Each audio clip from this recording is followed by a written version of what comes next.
আসসালামু আলাইকুম রহমতুল্লাহ। এটিএন বাংলার সুপ্রিয় দর্শক, এটিএন বাংলার মাহে রমাদানের বিশেষ অনুষ্ঠান, বিশেষ আয়োজন বাংলাদেশ থ্যালাসেমিয়া সমিতি নিবেদিত স্বাস্থ্য ও সুন্নাহ অনুষ্ঠানে আপনাদের স্বাগত জানাচ্ছি। সুপ্রিয় দর্শক, আমাদের এই অনুষ্ঠানে আমরা ইসলামের আলোকে সুস্থ জীবনযাপনের নানা পদ্ধতির কথা বললেও বিশেষভাবে আলোকপাত করতে চাই থ্যালাসেমিয়ার উপরে, কারণ এটি এমন একটি অসুখ, একটি রোগ যা নিয়ে আমাদের মধ্যে আলোচনা কম, সচেতনতা আরও কম। ফলশ্রুতিতে আমরা নানাবিধ জটিলতা তৈরি করে আমাদের জীবনকে দুর্বিষহ করে তুলছি। আমরা আলোচনা করতে চাই রক্ত সঞ্চালনের জটিলতা, পদ্ধতি, প্রক্রিয়া নিয়ে। কথা বলার জন্য আমাদের সাথে রয়েছেন ঢাকা মেডিকেল কলেজের হেমাটোলজি বিভাগের প্রধান ডক্টর মোহাম্মদ কামরুজ্জামান। আসসালামু আলাইকুম ওয়া রাহমাতুল্লাহ। ওয়ালাইকুম আসসালাম ওয়া রাহমাতুল্লাহ। আপনাকে এই অনুষ্ঠানে স্বাগত জানাচ্ছি। সুপ্রিয় দর্শক, আমাদের সাথে আরও রয়েছেন তরুণ ইসলামিক স্কলার, জগন্নাথ বিশ্ববিদ্যালয়ের ইসলামিক স্টাডিজ বিভাগের সহযোগী অধ্যাপক, গণমাধ্যম ব্যক্তিত্ব ডক্টর মোহাম্মদ রেজাউল হুসাইন। আসসালামু আলাইকুম ওয়া রাহমাতুল্লাহি ওয়া বারাকাতুহু। ওয়ালাইকুম আসসালাম ওয়া রাহমাতুল্লাহি ওয়া বারাকাতুহু। আপনাকে অনুষ্ঠানে স্বাগত জানাচ্ছি। সুপ্রিয় দর্শক, আমরা বাংলাদেশের মানুষ অসংখ্য জানা অজানা ব্যাধিতে আক্রান্ত, যার মধ্যে একটি খুব অপরিচিত অসুখ হল থ্যালাসেমিয়া। আমরা নানাভাবে সচেতনতা তৈরি করতে চাই, জানাতে চাই, কিন্তু তারপর আমরা দেখি যে জানা অজানার কারণে, অসচেতনতার কারণে আমরা থ্যালাসেমিয়া নিয়ে জীবনে এমন জটিলতা তৈরি করি যে রোগটি হয়তো প্রতিরোধযোগ্য, নিরাময়যোগ্য, কিন্তু আমরা প্রতিরোধ করতে না পেরে বরং আরও আষ্টে পৃষ্ঠে নিজেকে জড়িয়ে ফেলি এই অসুখে, এই ব্যাধিতে। আমরা ডাক্তার কামরুজ্জামান আপনার কাছে শুরুতে যেতে চাই। এই যে আমরা থ্যালাসেমিয়ার কথা বলছি, আমরা একটু ধারণা দিবেন আমাদের দর্শকদেরকে রোগটা কী, তারপর জানতে চাই আসলে রক্ত সঞ্চালন হলো এই থ্যালাসেমিয়ার একটা অন্যতম প্রক্রিয়া, পদ্ধতি, চিকিৎসা। এটা করতে গেলে কী কী জটিলতা তৈরি হয় এবং একজন রোগী এই জটিলতা থেকে পুনরুদ্ধারের জন্য, নিজেকে ঠিকঠাক রাখার জন্য কী করতে হয়, আপনি যদি একটু কাইন্ডলি আমাদের দর্শকদেরকে বলতেন। ধন্যবাদ আপনাকে। থ্যালাসেমিয়া বংশগত রক্ত স্বল্পতাজনিত রোগ। থ্যালাসেমিয়া রুগী আছে, থ্যালাসেমিয়া বাহক আছে। আসলে থ্যালাসেমিয়া মানে যে সব রুগী তা না। থ্যালাসেমিয়া বাহক হলো, এটা বাবা মার ফর্সা, সন্তান ফর্সা, বাবা মার চুল কোঁকড়ানো, সন্তানের চুল কোঁকড়ানো হয়। এটা যেমন চেঞ্জ হয় না, ঠিক এরকম চুল কোঁকড়ানো দেখা যায়, কিন্তু রক্তের যে জেনেটিক জিনিস এটা দেখা যায় না, বোঝা যায় না, এটা পরীক্ষা না করলে বোঝা যায় না। তো আর শুধুমাত্র বাবা মা থ্যালাসেমিয়ার বাহক হইলেই থ্যালাসেমিয়া রুগী হতে পারে। অর্থাৎ যারা রুগী, থ্যালাসেমিয়া রুগী, তাদের শরীরে রক্ত স্বল্পতা হয়, জন্ডিস হয়, পেটের পিলে বড় হয়ে যায়, কিন্তু থ্যালাসেমিয়া বাহকের কিন্তু কোনো উপসর্গ বা লক্ষণ দেখা যায় না। আর থ্যালাসেমিয়া রুগীকে অন্যের রক্ত নিয়েই সারা জীবন বেঁচে থাকতে হয়। অনেক ধন্যবাদ। কিন্তু যে অন্য রক্ত নিয়ে বাঁচে, রক্ত নেওয়ার পরে কি কি জটিলতা ফেস করতে হয় একজন থ্যালাসেমিয়া রোগীকে? আচ্ছা, রক্ত নেওয়ার পরে শুধু যে থ্যালাসেমিয়া রোগীদেরই জটিলতা তৈরি হয় তা না, অন্যান্য রোগের কারণেও মানুষ যখন রক্ত নেয় তাহলে বিভিন্ন ধরনের জটিলতা তৈরি হয়। যেমন প্রথমে রোগী যেমন চুলকানি হতে পারে, সমস্ত শরীর চুলকায়, অনেক সময় জ্বর উঠে যায়, তারপরে শরীর কাঁপে, অনেক সময় কোমর ব্যথা করতে পারে, এবং অনেক সময় প্রস্রাব লাল হতে পারে, আবার অনেক সময় শ্বাসকষ্ট হতে পারে। আর যদি লম্বা কমপ্লিকেশন, মানে অনেক দিন পরের যে কমপ্লিকেশন, অনেক সময় রক্তের যদি আমরা ঠিকমতো পরীক্ষা না করেই যদি আমরা ট্রান্সফিউশন দিয়ে ফেলি, তাহলে বিভিন্ন ইনফেকশন হতে পারে, যেমন hepatitis B virus, C virus, HIV virus, রক্তদাতা যদি এগুলো থাকে, এইগুলো যদি থাকে তাহলে সেই ইনফেকশন হতে পারে। আর অনেক সময় দেখলো রক্তের পরিমাণ ঠিকই আছে কিন্তু দ্রুত দিয়ে ফেললাম, তাহলে এখানে ভলিউম ওভারলোড হয়ে হার্ট ফেলিয়ার করতে পারে, অথবা বেশি পরিমাণ রক্ত দিলাম তাহলেও হার্ট ফেলিয়ার করতে পারে। লাংয়ের কিছু কমপ্লিকেশন হয়, মানে transfusion associated acute lung injury যেটাকে বলে, এগুলো হতে পারে। তো এগুলা আসলে ভয়ের না, কারণ প্রত্যেকটারই প্রতিরোধ করারও ব্যবস্থা আছে। এজন্য বলা হয় যে ট্রান্সফিউশন না, আসলে বলা হয় save blood transfusion, save blood transfusion. তো এই জন্য রক্ত দেওয়ার জন্য বা নেওয়ার জন্য আসলে ভয়ের কোনো কারণ নাই বা আতঙ্কিত হওয়ার কারণ নাই। ধন্যবাদ ডক্টর। কিন্তু একটা বিষয় এর সাথে সম্পৃক্ত একটু আমি জেনে নিতে চাই, সেটা হলো, তাহলে আপনি বলছেন যে আমাদের নিতে হবে সেফ ব্লাড, নিরাপদ রক্ত আমাদের নিতে হবে। রক্ত নেওয়ার ক্ষেত্রে আর কি কি বিষয়ের উপর গুরুত্ব দেওয়া দরকার? জি, প্রথম কথা হলো যে ডোনার যিনি হবেন তিনি হেলদি কিনা, তার কোনো রোগ আছে কিনা, অর্থাৎ সে ডোনার হিসেবে ইলিজিবল কিনা এটা দেখতে হবে। তারপরে ওই রক্তটা ভালো করে স্ক্রিনিং করতে হবে, যার যে আমরা 5টা রোগের স্ক্রিনিং করি, টেস্ট করি, সেটা করতে হবে। কিন্তু অনেক জায়গা আছে দেখেন অসাধু ব্যবসায়ী আছে কিছু, দেখেন অনেক জায়গায় ব্যাঙের ছাতার মতো ব্লাড ব্যাঙ্ক গড়ে আছে, অনেক সময় টেস্ট না করেই, স্ক্রিনিং না করেই ব্লাডটা দিয়ে দেওয়া হচ্ছে। এইগুলোর ব্যাপারে আমাদের খুব সতর্ক থাকতে হবে।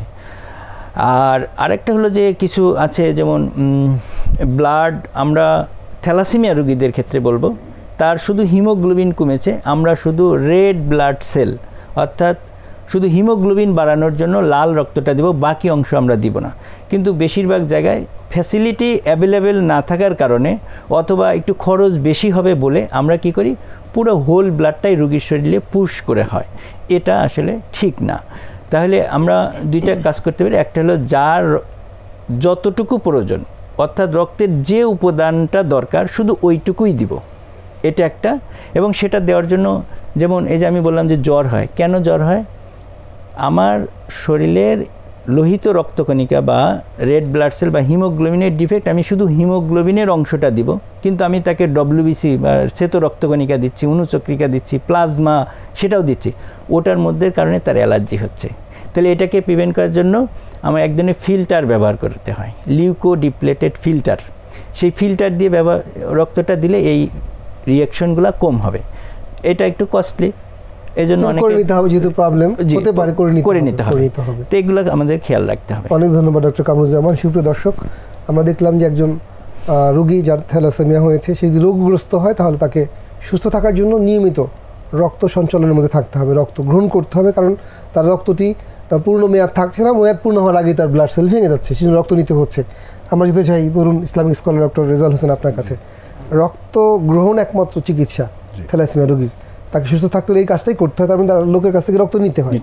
তা একজন ইসলামিক স্কলার হিসেবে আপনি আমাদেরকে বলেন রক্তদানের এই প্রক্রিয়াটা ইসলাম কি দৃষ্টিতে দেখে?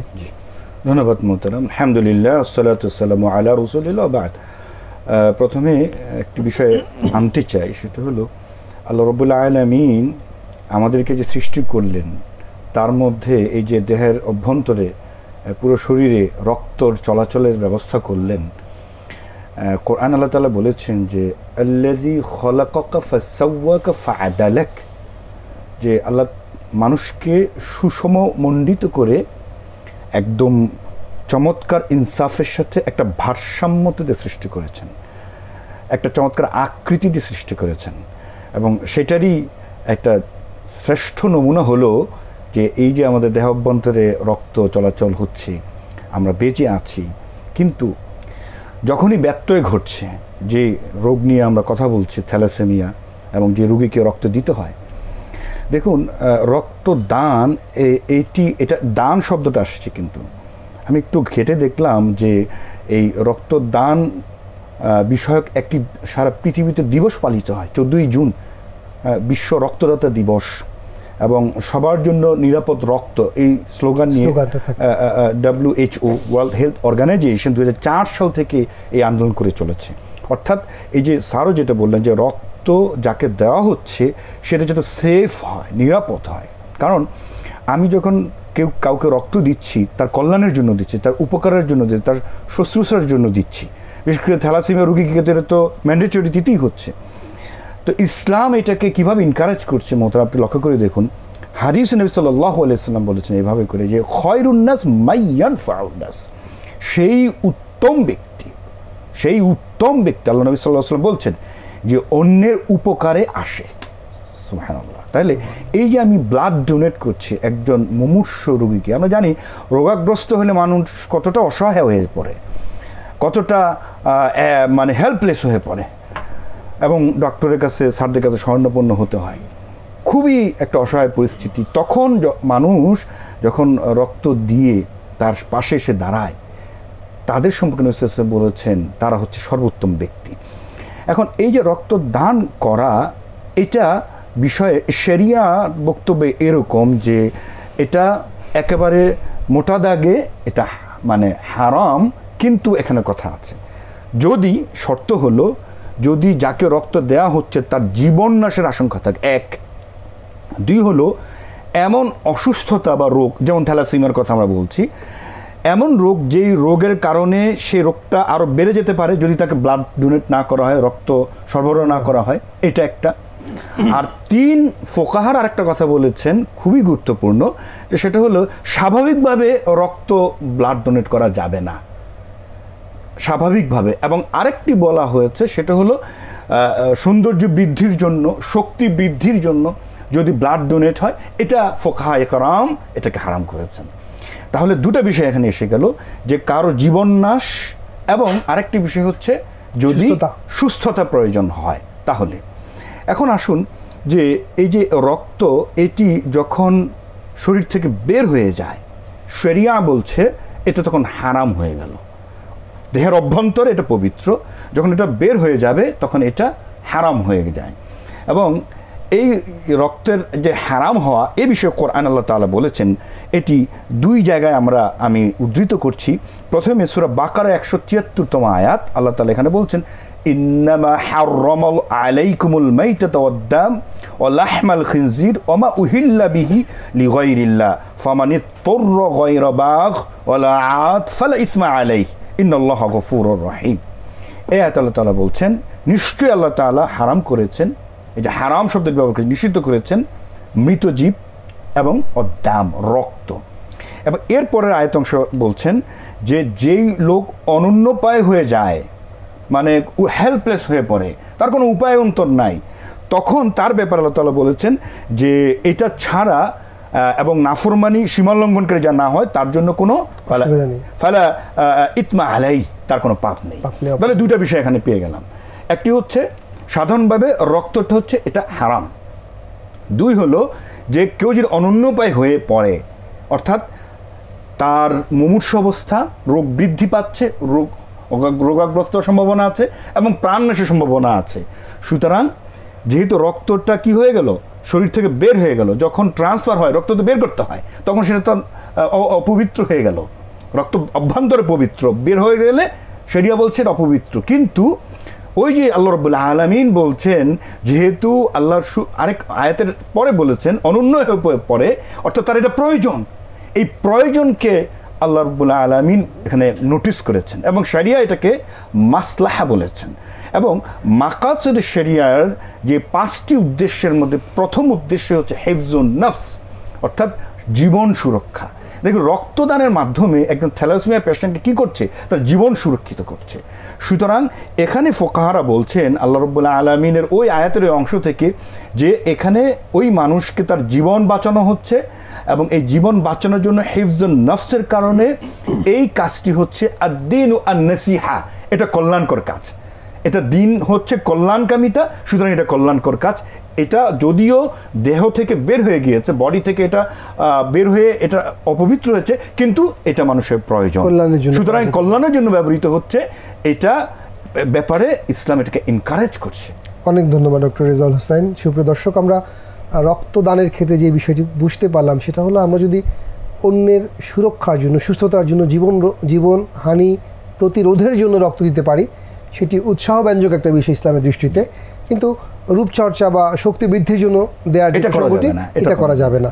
আমরা তাহলে মানুষের কষ্ট দূর করবার জন্য সুস্থতার পক্ষে রক্তদানের প্রক্রিয়াটি চালিয়ে যাব। আমি একটু যেতে চাই ডক্টর কামরুজ্জামান আপনার কাছে, জানতে চাই, আমরা তো মানে নানাভাবেই জানলাম যে থ্যালাসেমিয়া একটি দুরারোগ্য, নিরাময় অযোগ্য ব্যাধি, কিন্তু তাহলে ব্যাপারটিকে এরকম যে এর কোনো প্রতিকার বা প্রতিরোধের কোনো প্রক্রিয়া নেই, আপনার মাধ্যমে জানতে চাই প্রতিরোধে আমরা কি করতে পারি? জি, থ্যালাসেমিয়া যেহেতু বংশগত রক্ত স্বল্পতা রোগ এবং অনিরাময়যোগ্য, তাহলে এটা চিকিৎসা চাইতে প্রতিরোধই উত্তম। প্রতিরোধ কিভাবে করতে পারি? যে 2 জন থ্যালাসেমিয়া বাহকের মধ্যে যদি বিয়েকে নিরুৎসাহিত করতে পারি, অথবা 2 জন বাহকের মধ্যে যদি বিয়ে হয়েও যায়, বাচ্চা নেওয়ার আগে যদি আমরা নিশ্চিত হইতে পারি, তাহলে আমরা এই থ্যালাসেমিয়াকে প্রতিরোধ করতে পারি। প্রথম কাজ তাহলে স্যার আমাদের এটা, যে আমরা প্রথমে নিশ্চিত হব যে আমরা থ্যালাসেমিয়ার বাহক কিনা। জি, এটা আমাদের নিশ্চিত হতে হবে। এবং নিশ্চিত হওয়ার পরে আমরা থ্যালাসেমিয়া বাহক নারী এবং পুরুষ পারস্পরিক বিবাহ বন্ধনে আবদ্ধ হব না। পারতপক্ষে নিরুৎসাহিত করা, কিন্তু যদি হয়েও যায় তাহলে প্রথমত এখনো কেউ হয় নাই, যেহেতু আমরা তাহলে আমাদের এই অনুষ্ঠানের মাধ্যমে ডক্টর রেজাল হোসেন হাসান আপনিও বলছি, অনুষ্ঠানের মাধ্যমে আবেদন রাখতে চাই, প্রথমত আমরা নিশ্চিত হব যে আমরা থ্যালাসেমিয়ার বাহক কিনা। যদি জানতে পারি তাহলে আমরা নারী পুরুষ আমরা বিবাহ বন্ধনে আবদ্ধ হব না, যেটা এখনো হই নাই, মানে আমাদের সিদ্ধান্ত এটা যে আমরা আবদ্ধ দুইজন বাহকের মধ্যে সুযোগ আছে জানা, যেহেতু সুযোগ আছে জানা, মেডিকেল সায়েন্স সেটাকে আমাদেরকে সাপোর্ট দিচ্ছে, তাহলে আমরা কেন এটা নেব না? তার দ্বিতীয় পদ্ধতি স্যার, এখন হয়ে গেছে, বিবাহ হয়ে গেছে, এখন আমরা কি করব? বিয়ে হয়ে গেছে, দুইজন স্বামী স্ত্রী দুইজনই বাহক, তাহলে বাচ্চা পেটে আসার প্রথম 8 সপ্তাহের মধ্যে ডক্টরের পরামর্শ নিয়ে এই পেটের পানি পরীক্ষা করে নিশ্চিত হব এই ভ্রূণটা থ্যালাসেমিয়ার বাহক নাকি রোগী নাকি সুস্থ। কারণ আমরা জানি দুইজন স্বামী স্ত্রী দুইজনই যদি বাহক হয়, রোগী হওয়ার সম্ভাবনা মাত্র 25%। আচ্ছা, আর ঝুঁকি আছে রোগীতে, ঝুঁকি আছে রোগীতে, কিন্তু যদি বাহক থাকে, বাহক হওয়ার সম্ভাবনা 50%, কিন্তু বাহক তো কোনো সমস্যা না। আর পুরোপুরি সুস্থ হওয়ার সম্ভাবনা আছে আবার 25%। তার মানে বাহক 50% আর 25% সুস্থ, 75% সম্ভাবনা আছে ভালো হওয়ার, 25% সম্ভাবনা ঝুঁকি আছে হলো রোগী হওয়ার। তা আমরা এটা জেনে নিতে পারি। তাহলে আপনার মাধ্যমে আমাদের দর্শকরা আমরা কি এই কথা বলতে পারি যে আমরা প্রথমত বাহক কিনা নির্ণয় করব, বিবাহ না করার চেষ্টা করব, তারপর যদি হয়েও যায় ভয় পাওয়ার কোনো কারণ নেই, মানে প্রথমে আমার ভীত সন্তুষ্ট হওয়ার কোনো কারণ নেই, কারণ আমাদের মানে পরিসংখ্যান হলো 75% আমাদের সন্তানরা রোগী হবে না, মোটামুটি ধরে নেওয়া যায়। তাহলে 25% সম্ভাবনা আছে রোগী হতে পারে। তাহলে যেহেতু 75% সম্ভাবনা রোগী না হওয়ার, পজিটিভ জায়গাটাই বেশি, মানে আমরা ইনকেস যদি হয়েও যাই, আমাদের কাজ হলো কন্টিনিউয়াস টেস্টের মধ্যে থাকা, আপনি যেরকম বলেছিলেন, এবং নিশ্চিত হওয়া যে আমাদের গর্ভের সন্তান রোগী নাকি রোগী না। যদি রোগী না হয় তাহলে তো কোনো অসুবিধা নেই, বাহক হলে। এখান থেকে আমরা যে মেসেজটা আমাদের দর্শকদেরকে দিতে চাই যে থ্যালাসেমিয়ার ধারক বাহক যারা আছেন তারা রোগী না, কিন্তু মানে আমরা যদি টেস্ট করবার পরে আমি থ্যালাসেমিয়ার বাহক প্রমাণিত হই, ব্যাপারটি জন্য এরকম না হয় যে এই সংসারের এই সমাজের কেউ আর আমাকে বিয়ে করতে চাচ্ছে না, ব্যাপারটি এরকম না। কারণ থ্যালাসেমিয়ার বাহক রোগী না বলে তাকে দিয়ে কোনো ক্ষতিগ্রস্ত হওয়ার কোনো সম্ভাবনা নাই। এটা ক্ষতি তখনই হয় যখন আরেকজন থ্যালাসেমিয়া বাহক নারী বা পুরুষের সাথে বিবাহ বন্ধনে আবদ্ধ হয়, ব্যাপারটি এরকমই তো হয়ে থাকে। এমনও অনেক দম্পতি আছে দুইজন বাহক কিন্তু তার কোনো সন্তানই কিন্তু রোগী হয় নাই। আবার এমনও দম্পতি আছে দুইজনই বাহক, তার 2টা 3টা সব সন্তানই রোগী। তার মানে কি আমার দুইজন বাহকের মধ্যে বিয়ে হইলে আমরা কিন্তু পরীক্ষার মাধ্যমে জানতে পারছি যে পেটে বাচ্চাটা অসুস্থ কিনা।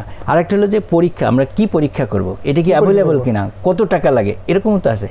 আসলে শুধু রক্তের হিমোগ্লোবিন ইলেকট্রোফোরেসিস পরীক্ষা, এটা কিন্তু একটা জেলা সদর থেকে একটা রক্ত টেনে স্যাম্পলটা কুরিয়ার সার্ভিস করে ঢাকা থেকেও করা সম্ভব বা বিভাগীয় শহর থেকে করা সম্ভব। সরকারি হসপিটাল এটা মাত্র 600 টাকা লাগে, আর প্রাইভেটে একটু বেশি লাগে।